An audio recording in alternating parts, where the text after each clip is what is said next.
Hi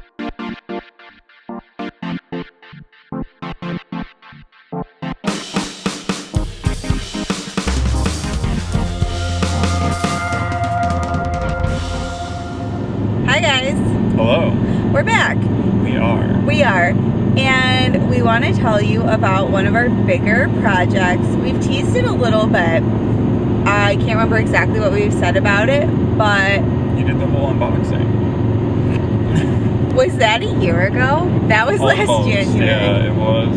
Listen, we've been busy. It's been a while, and we did an unboxing back in January of brakes that Adam bought me for the Outback. We promised that we would install those babies and tell you all about it. So that's what we are here to do today. We're currently driving the Outback.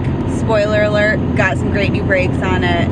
So let's dig in. So backing up, the problem that we had encountered was, not to be too technical, this car just ate brakes. Even after Adam would, obviously my lovely husband does maintenance for me, fresh brakes wouldn't last that long. They were always feeling squishy, or worst case, I would get like a horrible shake as I was braking. Honestly, my solution was just to downshift all the time and not really brake, but that's not safe. You should have brakes. The main issue is there is not a physically large enough brake rotor. So as you have cars that get heavier or go into like high performance territory, they put a bigger and bigger brake rotor on so that you can dissipate the heat that comes from braking. There's many different ways of doing this. You could go to a different vehicle. The 6-cylinder Legacies in Outbacks had larger brakes, and a lot of people use those. They're somewhere in the middle, and then the STi, of course, has the largest with the largest calipers, a very common performance brake setup. So that is what we chose to do. Right. Honestly, wait, is this us growing up? Because we didn't STi swap the engine. We STi swapped the brakes for safety purposes. I'm proud of us. So I decided to go with the 04 to 07 STi Brembo. It's very common. It bolts directly onto cars like this or the regular Impreza or WRX. Many people have done it in the past. There were some discrepancies about the Legacy chassis. The consensus on the internet was that the front should bolt on as long as I use 2004 STi rotors, and have thought about, when the STi has been broken before, if I would just rip the brakes off of it and put it on this car. Let me get those brakes. I mean, it's kind of funny because one of the perks of owning that specific year STi and this Outback is we can share wheels, right, which wouldn't be the case with any other STIs, right? We'll circle back. It would is be that the a case fact? with any other STI in the US, yeah. So it just kind of made sense that that's what we would do for right, the brakes as and well. Yeah, we will get to it later, but it ended up, working in our favor when we had to put the winter tires on this car. The next problem was obtaining the brakes. So being that they are, we got distracted by Christmas trees for a second.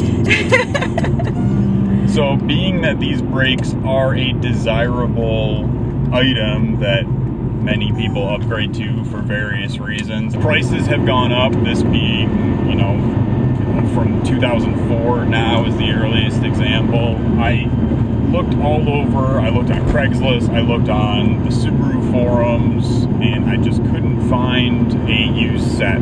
We would have bought them locally if that were an option, because we ended up buying them instead from a guy in Germany who shipped them to us in an air fryer box.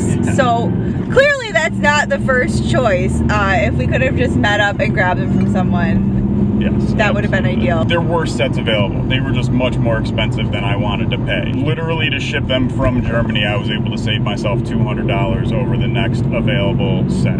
And then you did some research as well as to like what other parts you would need to do the upgrade. You kind of had to get your ducks in a row. It wasn't just getting the brakes, right? Yeah, I not only needed the calipers, but I needed brake pads, I needed brake rotors, and in the case of the rear brake, brakes, I needed an adapter bracket and a different type of rotor. I couldn't use STi rotors. So Right. the front, I used the same exact setup that I've run on the STi, Stoptech pads and Stoptech rotors. And those That just was bolted easy. up, right? Yeah. This is the vision. So the plan was that those should bolt right up. And then what did your research tell you about the rears? So, regardless of what car you have, if you're doing this brake upgrade on an Impreza like WRX to STi, the rear brakes need an adapter bracket. So there are, I think, a couple different companies that sell them. There is the fastwrx.com website, which is where I ended up purchasing them from. It has like a whole kit. You can buy the parts individually, or you can buy a kit that comes with the adapter brackets and rotors and pads and everything.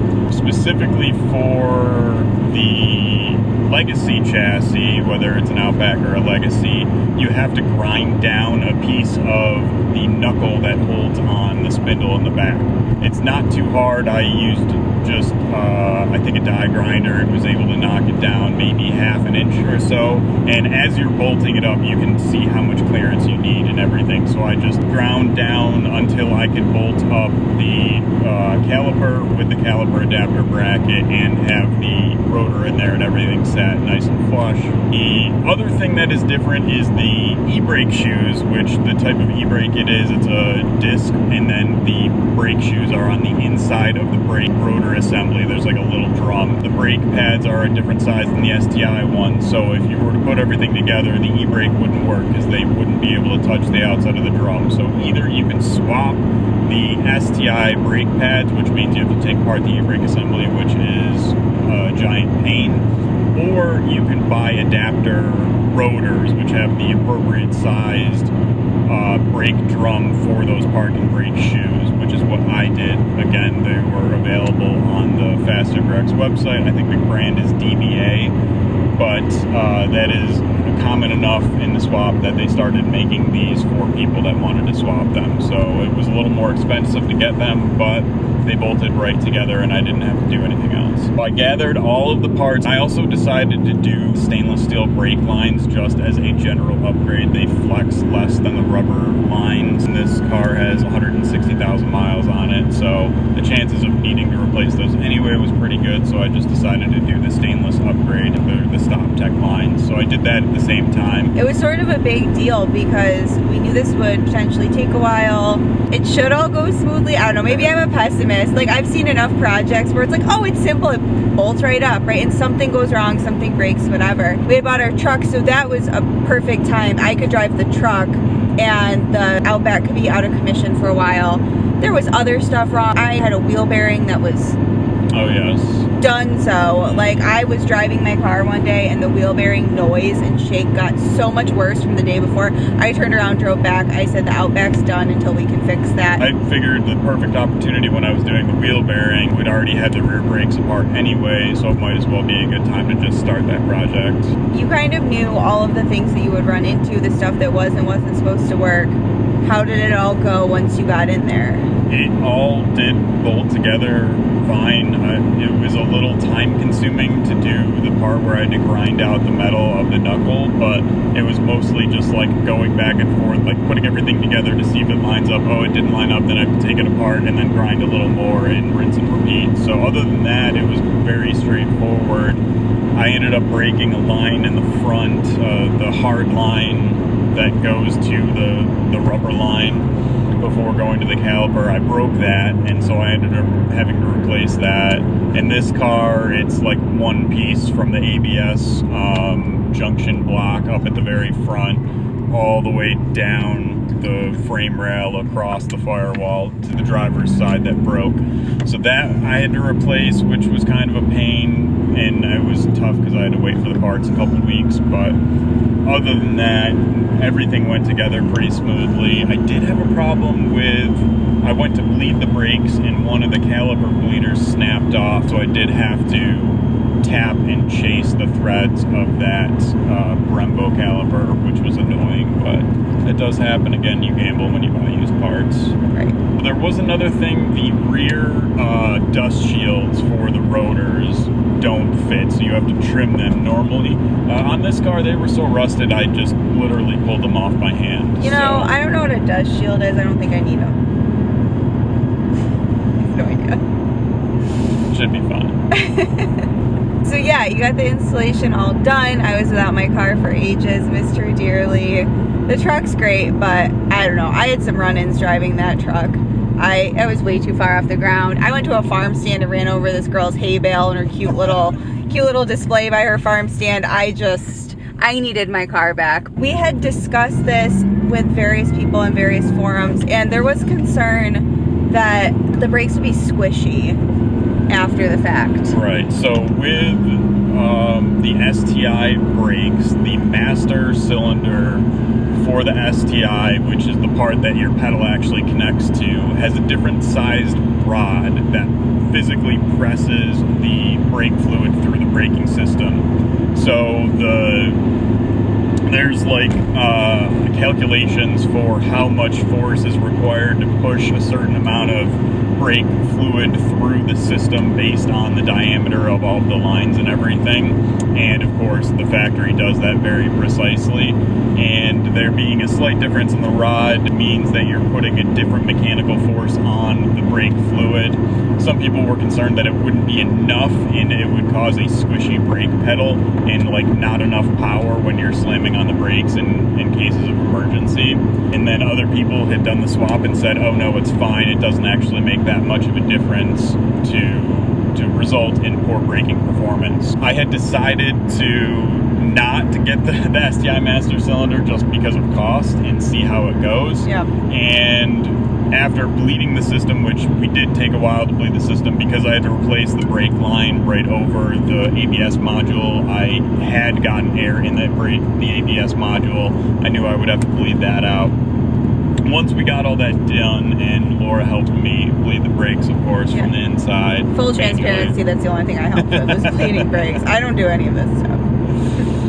Once it was all said and done, we ended up with a very stiff brake pedal and very normal braking performance. It seems fine to me. I don't notice any squishiness at all, and I mean, when you press the pedal, it works. You get instant brake pressure. We had gambled a little bit on that, and I was a little nervous when he told me that that's potentially an issue, but I mean, realistically, the brakes were kind of always a little shot in this car, so it's not like I expected them to work that well most of the time.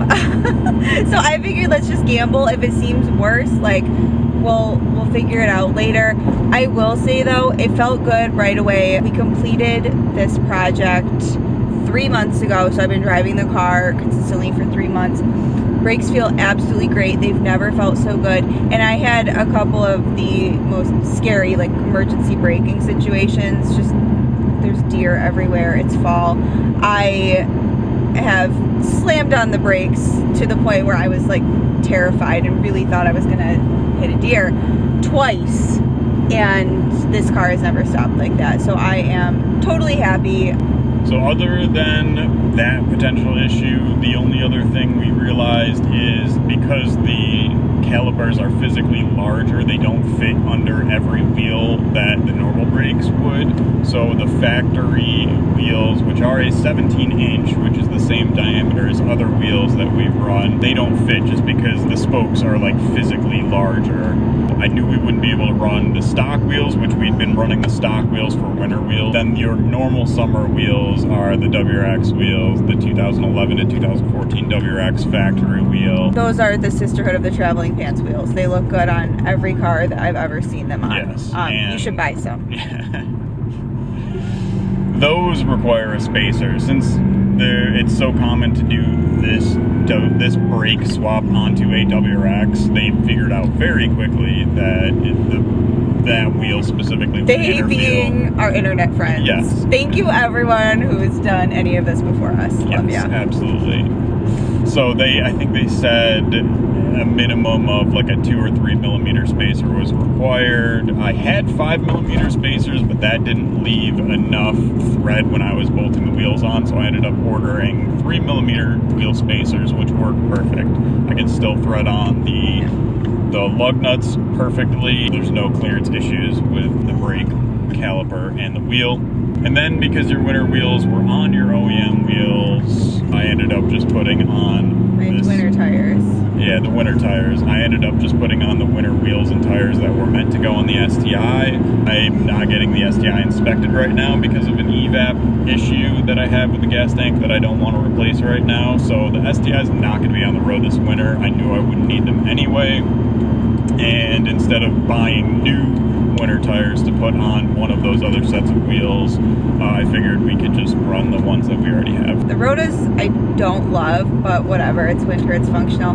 However, I am very jazzed for my first Blizzard because we're running the tires that he bought when we had the Civic Si that we loathed with all of our soul. And you had bought a studded snow tire for those, yes. And I'm very jazzed to see what this thing can do with studded snow tires in some inclement weather. Yeah, the STi was an absolute monster with the studded tires, so the Outback should be equally so. I know. I think that's pretty much everything that we did, right? And the only kind of fallout we've had is just some wheels don't fit anymore. We don't care that much about it. And there was a little concern about just braking performance. And so far we haven't run into that. So 10 out of 10 on this upgrade, honestly. Absolutely. If you're on the fence, do it. If you have any questions about the install, let us know. Yeah, and another thing, I mean, don't ask me any questions, ask him. But I will say the aesthetics. I am a sucker for, this car is like a gunmetal gray color. Don't call it silver. I don't like silver cars. But this car is like a gunmetal gray. And I've always loved the contrast of gold against that. Like silver and gold together is kind of ugly. But again, this car is not silver. It is gray. So gray and gold, I think looks gorgeous. Same reason I like to run those BBSs on the car. So now I've got that little peak of gold. No matter what wheels I'm running, I'm really into it. It does look absolutely great. And it's unique. I think this car is certainly one of a kind at this point, so just another unique mod. I'm all for it. And I like a pretty brake. Mm-hmm. Yes, and the brakes are finally up to par with the rest of the car. Yeah, look how good we can stop. I'm so sorry. The old brakes could never. No. All right, well, I think that's it. Thanks for hanging out with us, and we'll let you know when we have another project to talk about. Yes, we will. All right. Bye. Bye.